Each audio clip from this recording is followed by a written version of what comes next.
মুহূর্তে ভারতের কলকাতায় আছেন সহকর্মী সুব্রত আচার্য। সরাসরি যাচ্ছে তার কাছে। সুব্রত, দেখুন, কলকাতায় এই স্মরণকালের ভয়াবহ বাংলাদেশি দুর্ঘটনায় বাংলাদেশিদের নিহত হওয়ার ঘটনার পর যেটি আমরা দৃশ্যত দেখতে পাচ্ছি সেটি হচ্ছে বাংলাদেশ উপহাই কমিশন কলকাতা যে অফিস, সেখানে তাদের দ্রুত তৎপরতা। গতকাল রাত থেকেই ইতিবাচকভাবে দূতাবাসের কর্মকর্তারা এই সংশ্লিষ্ট যে যারা মারা গিয়েছেন বাংলাদেশি নাগরিক তাদের পরিবারের সঙ্গে যোগাযোগ করে যত দ্রুত সম্ভব তাদের পরিবারের স্থানীয় কিংবা বাংলাদেশ থেকে আসা তাদের পরিবারের সদস্যদের কাছে মৃতদেহগুলো হস্তান্তর করার যে প্রক্রিয়া, সেই প্রক্রিয়া ইতিমধ্যেই শুরু হয়েছে।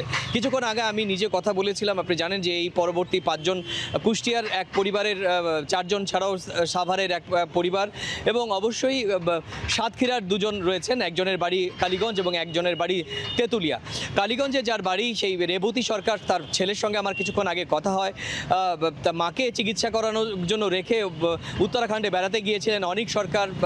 এই রেবতী সরকারের একমাত্র ছেলে গতকাল রাতে এই মায়ের মৃত্যুর খবর পাওয়ার পরই তিনি উত্তরাখণ্ডের মাদুরাই থেকে ট্রেনে চেপেছেন এবং তার আসতে আগামীকাল সকাল হয়ে যাবে। সুতরাং এই দেহটি আগামীকাল সম্ভবত আগামীকাল ছাড়া এই দেহটি হয়তো হস্তান্তর করা হবে না। আবার অন্য একটি দেহ যেটি SM আলিমুজ্জামান, তার ভাগ্নের সঙ্গে আমার কিছুক্ষণ আগে কথা হয়। তিনি এই মুহূর্তে নিউ মার্কেট থানায় রয়েছেন।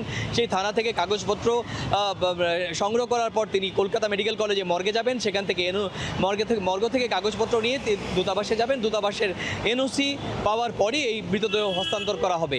এখনও পর্যন্ত আপনি জানেন যে কুষ্টিয়া দেবাশিস দত্তের পরিবারের সদস্যরা এখনও পর্যন্ত এসে পৌঁছায়নি বা তাদের সেই কি অবস্থা এখনও পর্যন্ত দূতাবাসের পক্ষ থেকে কোনো রকম এ সংক্রান্ত কোনো তথ্য আমাদের কাছে আসেনি।